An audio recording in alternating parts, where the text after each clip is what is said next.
When my brother bought me my PS2, I was probably 7 or 8 years old. It was my first console and to this day probably my favorite console of all time. Some of my favorites from this generation included the SmackDown games, the Warriors, Tony Hawk's Underground, and the Dragon Ball Z Budokai games. Then came the next generation, PlayStation 3, where my Call of Duty obsession began. Sure, I played and loved the BioShocks and the Red Deads, but I missed out on so many classics.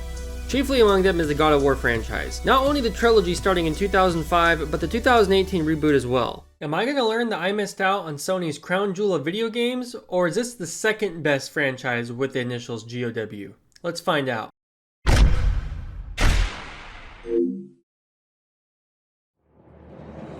When I found out that Sony Santa Monica took Mortal Kombat 9 DLC character Kratos and time traveled 6 years in the past to make a full game spin-off just based on him, I was confused to say the least. I mean, you have so much lore in the Mortal Kombat universe and you choose a brand new character for your spin-off game? I mean, what's next? Are you gonna take this guy from Mortal Kombat 11 and make a movie franchise out of him? You will be terminated. Okay, obviously that was a joke, but really though, my first exposure to Kratos was Mortal Kombat 9. As a matter of fact, I don't know, nor do I care anything about Greek mythology. I only really learned of it from playing Hades like 2 years ago, so I'm really lost here. God of War comes from Sony Santa Monica, and more specifically from the mind of Twisted Metal creator David Jaffe. The first entry in the action-adventure franchise was released March 22, 2005 for PS2 and has since become one of the most important titles to the PlayStation brand, alongside games like Uncharted, The Last of Us, and Horizon. I was actually surprised to find out there's been 10 God of War titles across PS2, 3, 4, PSP, and Vita. With another one possibly on the way this year for PS5, God of War Ragnarok, but then again, we don't really know yet. There's rumors that it could be pushed back as of May 10th, 2022. We still have no clue, so we'll find out. Gameplay is simultaneously one of the biggest strengths and weaknesses to this game. The hack and slash combat is super satisfying and the puzzles and platforming add a nice change of pace from the constant Havoc. There was nothing quite like hitting that perfect combo with the Blades of Chaos and a group of enemies and seeing them dissolve into red orbs all at once. The magic could also be really satisfying depending on what you're using and when you need to use it. But unfortunately, I do have a few issues with the gameplay as well. Let's talk weapons. You only really have two weapons in this game, the Blades of Chaos and the Blade of Artemis, not counting the Blade of the Gods that you get when you fight Ares, or the Blades of Athena, which are basically just cooler looking Blades of Chaos anyways. To me, the choice is obvious. Use the Blades of Chaos all the way through. They give you a Blade of Artemis right before you go into Pandora's temple, but there's still a ton of fighting, and plus they give you experience on a silver platter towards the end of the game anyways, so you can basically upgrade everything. It's kind of a cop-out. To me, the Blades of Chaos are so much better though. They have more range and more useful combos, and they can take out multiple enemies better than Artemis's blade can. The game feels like it's built around the Blades of Chaos, and Artemis's blade is just a throw-in to give you the choice to freshen things up. And you can pretty much copy and paste everything I just said for the magic as well. Poseidon's Rage is by far the best, and everything else is lackluster. I used Zeus's Fury, which is the lightning bolt's throw, only a few times because the game practically makes you when fighting a few ranged enemies here and there in different parts, but even then you could just rush them in most cases. Medusa's Gaze was more trouble than it was worth in my opinion, trying to freeze the enemies before you killed them. You could just kill them and move on. Conversely, I actually really like using Army of Hades. I found it nice to just set them loose and know that they'll take care of things. Sometimes anyways. So essentially you're looking at using just the Blades of Chaos and Poseidon's Rage. You can go out of your way to use the other things, but it's not necessary in the slightest. I never got sick of using the same weapons in Magic, especially when there was always an upgrade around the corner, but I could see this being an issue for some people. It just gets a little monotonous and a little repetitive after a while. On top of that, the game just isn't very hard. There were only a handful of times I died during combat. Don't get me wrong, I died a good bit during the game, but that was actually mostly from puzzles. A lot of the time you feel like a hot knife through butter eviscerating your opponents with ease. There are a few enemies like Medusas or the Cerberus dogs that you have to focus on first if you're fighting multiple different enemies at once or they'll come back to bite you. The Medusas, for example, have the ability to turn you into stone and then you die in one hit. The Cerberus dogs start out small and there can be 3 or 4 of them, but if you don't kill them soon, they can turn into big dogs which take a lot more damage and then you're screwed. The Satyrs are probably my favorite enemy type in the game. I really enjoyed their flippy animations and entertaining moveset. It was almost cinematic the way they flipped around and moved, and it seemed like the enemy that you really had to block and think your attacks out against the most of all the enemies in the game. And I really specifically loved when they would just stop and kind of stand on top of their staff or like on the side of their staff and just stare at you. I thought that was like actually kind of creepy. Some enemies are immune to certain launching attacks, but really all enemies can be killed with just button mashing at the end of the day, which is a little weak in my opinion. If I could change anything, I would have made this game to where the combat is a little more varied with less button mashing, and the puzzles weren't quite as prominent. If there's one thing I learned about this game is that I really don't like action games with puzzles. I know I sound like an ADD kid, but I lose interest rather quickly with puzzles. I'll give puzzles in games an earnest shot, but these days I take no issue using a walkthrough, whereas before, when I was younger, I'd be too stubborn and never want to do that. There were two puzzles in the beginning of the game. The arrow and the statue, specifically, I have them on the screen now, are the ones that I was completely confused and lost with and I had to look up. I'm pretty sure I walked by the statue like 3 or 4 times and there was no button prompts, that's why I was so confused with that. As far as the arrows go, I was just confused with the mechanics of the whole thing, I didn't have a clue. Another thing I didn't understand, and I have an example on screen right now, why is it asking me if I want to take this handle? Don't I have to take the handle to advance the story? And it's not like I have an inventory where if I take the handle I'm going to be overweight and I need to like drop items. So why does it give me the option? Can somebody comment down below and tell me why it asks me why I want to grab certain items? I have no choice, right? The way you replenish your health, magic, and gain experience is through orbs. Green orbs are health, blue orbs are magic, and the red orbs are experience used to upgrade your weapons and spells. I had no qualms with this at all, and I found it to be almost a slot machine-esque level of satisfaction, seeing all the colors on screen being absorbed into Kratos as I kill enemies left and right. It made me want to try to kill as many enemies as I could to see how many orbs I could get on the screen at once. It was almost like a little metagame for me. As you play the game, in various spots and some hidden and hard to reach spots, there are chests with orbs of all kinds. Most coveted chests are the chests with large amounts of red orbs, and the Gorgon Eye chest and the Phoenix Feather chest. The Gorgon Eyes give you a health increase, so it makes your health bar bigger, and the Phoenix Feather gives you a magic increase and makes your magic bar bigger. I had no idea that there were sex quicktime events in this game until after the fact doing my research for the game. I had no clue, I totally missed this. So what's funny is, one of the levels where you get off the boat or you're on the boat and you're gonna get off of it, but you wake up next to 2 women, I like walked up to them and I could swear I was seeing if there was any button presses or anything, and I don't remember seeing anything. Maybe I missed it, maybe I'm stupid, but yes, there is. You can just walk up to some girls, like 2 girls, have sex with them, and they're like moaning, and you just press different buttons and do different analog motions to, I guess, hit all the right spots. I don't know, but I actually found that to be a little weird. I was like, whoa, what the hell? How did I miss that? I mean, it was cool though. I always wanted the sex to be interactive in The Sims, so I guess it made my dream come true in that aspect. But let's talk about the levels I liked and disliked, not the ones that gave me a boner. I really enjoyed the Desert of Lost Souls, trying to find chests and hidden things through the desert, through the sandstorm. Usually I don't like things like that where visibility's low, but I actually didn't mind it and I found it fun.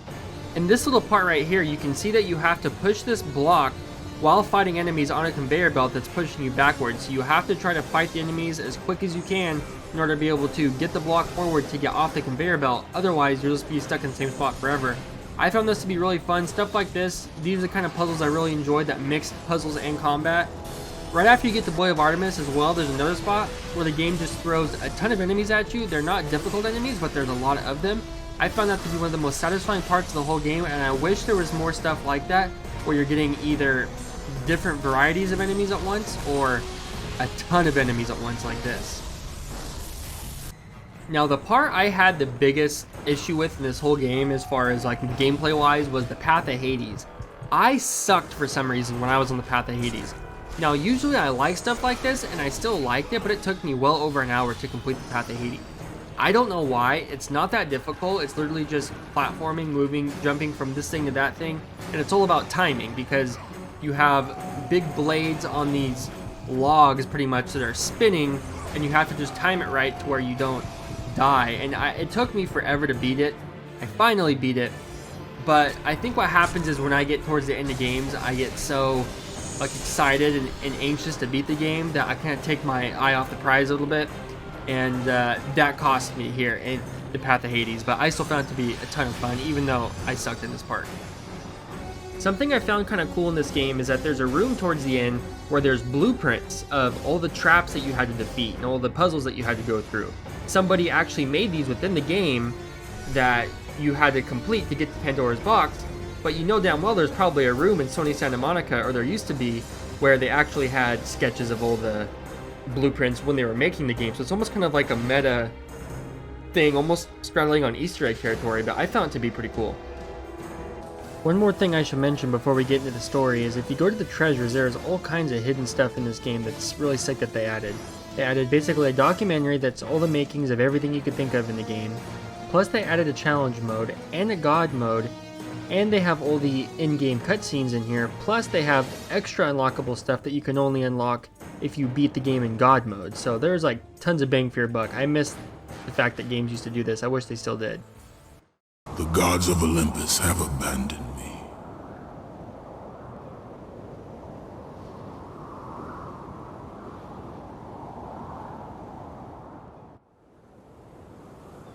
The story of God of War is entirely told through the CGI cutscenes throughout the game. There are also smaller cutscenes in the game engine that usually pop up to unveil a new enemy type or something small that the game wants you to focus on. The first cutscene shows Kratos attempting to end it all by jumping off of a mountain. Then rewinds to 3 weeks earlier where you begin playing. The first level of the game puts you up against just random little scrubby guys with swords, and then eventually against the Hydras, which are actually really a menacing first boss. Like, I was legitimately scared of these things, especially when you have to fight 3 of them at the end of the level. You learn how cold-blooded Kratos is by seeing him get what he wants from innocent people and just killing them along the ways. In most video games, you're either the good guy that does good things, or you're somebody like Joel in The Last of Us, where you're doing good things for you, but you have to kill people along the way. But the game will try to justify it, being that they're attacking you or they're attacking somebody you love. Thank you! Thank the gods you came back for me! I didn't come back for you. No! Boobies. Kratos just pretty much takes what he needs from people, kills them, and moves on. And in a game about like vengeance and almost redemption in a sort of way, but yet you are just killing people and moving on, and you don't have any agency in those decisions, you can't choose to not kill people, it feels a little weird to me. It just doesn't quite work. Unlike a game like KOTOR, for example, where you can pretty much straight up choose if you want to be a Jedi or a Sith, and you can be a good guy or a bad guy, you really have no choice in this game with Kratos. He basically just is an asshole, and you just have to deal with it. And if you don't like it, well then too bad. Which is fine. I mean, back then games didn't have tons of choice like they do now, although KOTOR did come out 2 years before this game did, just saying. But games didn't have a lot of choice back then where you could just pick to be a good guy or bad guy. Games didn't really have branching paths like they do now. So I get it, but to not give the player a choice whether he wants to be this much of an asshole is kind of crazy to me. It really is. I mean, if you're a good guy, usually you get more out of the story than if you play as a bad guy. That's just how it is in video games, because games are usually meant for you to be the good guy. But in this game, you kind of like get a good guy story, but you're playing as a bad guy, but it's not like a bad guy I root for, because I feel like Kratos is just boring to me. He doesn't have anything that I'm like, oh yeah, he's a badass bad guy. He's just a miserable person, and it's like, okay, whatever, I don't really care that much. I actually feel like I just described Kylo Ren. His weapons are cool, his mask is alright, but like his personality sucks, and I just don't care anything. I want to like Kylo Ren as a bad guy in the sequels, but I just can't do it. I just don't care about him, and that's kind of how I feel about Kratos in this game. His weapons are sick, his magic is sick, but I just don't care about the personality. It just does nothing for me. His tactics were brutal, but effective. Drunk with power, he was feared by all, except one. His wife was the only one to brave his fury. How much is enough, Kratos? When will it end? When the glory of Sparta is known throughout the world. I knew it. They're here to force a settlement. Okay, I'm sorry I had to do that, but you can't tell me that they don't deliver that line like the exact same way, and that's not good, that's bad. Kratos was a feared war general of the Spartan army. Unfortunately for his family, all he cared about was fighting. All he cared about was war. He was completely consumed by it. All he wanted was constant conquest, taking over, killing people, and at the end of the day, that was the downfall of Kratos. And may I remind you, this is before he gets mind controlled by Ares. Kratos calls on Athena to end the nightmare he's going through. Athena wants Kratos to kill her brother, the god of war Ares, who is waging war on Athens.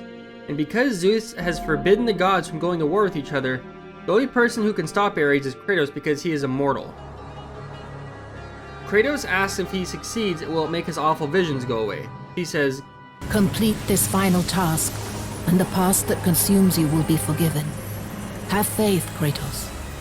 The gods do not forget those who come to their aid. Once you speak to the Oracle, she tells you that you will have to go to the desert to find Pandora's box. As the only thing that would give you the power to defeat Ares. It's the most powerful weapon a mortal can wield. It's across the desert of lost souls, and Kratos must follow the screams of the sirens to find his way. Pandora's box is in the Pandora's temple, which is strapped to the back of this thing. That's Kronos, the last Titan remaining. Holy crap! You are creepy as shit. Pandora's temple was full of a bunch of different traps and puzzles, and you gotta spin this thing and grab that item and grab this item and spin this thing. And then there'd be combat sections in between, but it was pretty much the biggest chunk of the game. It felt like everything was kind of irrelevant until you got to Pandora's temple. Then that's when the game really started. And I didn't really like it just because of all the puzzles. I mean, the combat sections were fun, but it was just a lot of going here and going there and back and forth. And it was like kind of a lot. It was a little overwhelming, to be honest. You find out in another flashback cutscene that while Kratos was fighting barbarians, he was almost killed by one, and he asked Ares to save him in exchange for his life. Ares killed all the remaining opponents on the battlefield and fitted Kratos with the Blades of Chaos, which would be seared to his skin forever. With this came ultimate power. Nobody could stop him now, but unfortunately, there was more bad than good. When this happened, Kratos became so infected by Ares that he ended up accidentally killing his family, and he now hates Ares for this. You are becoming all I'd hoped you'd be, Kratos. Now, with your wife and child dead, nothing will hold you back. You'll become even stronger. After becoming the first mortal to reach Pandora's box, a cutscene plays where you find out that Kratos' white skin comes from the ashes of his dead wife and kid, fastened to his skin for life as a mark of his terrible deed. Pandora's box makes Kratos Ares size, and then you fight him and ultimately beat him, giving Athens a good ending, but Kratos not so much. The gods never erase the memories of his family, taking us to the first cutscene where he can't take it anymore and he attempts suicide. The gods don't allow him to die, instead making him the new god of war, begrudgingly to Kratos.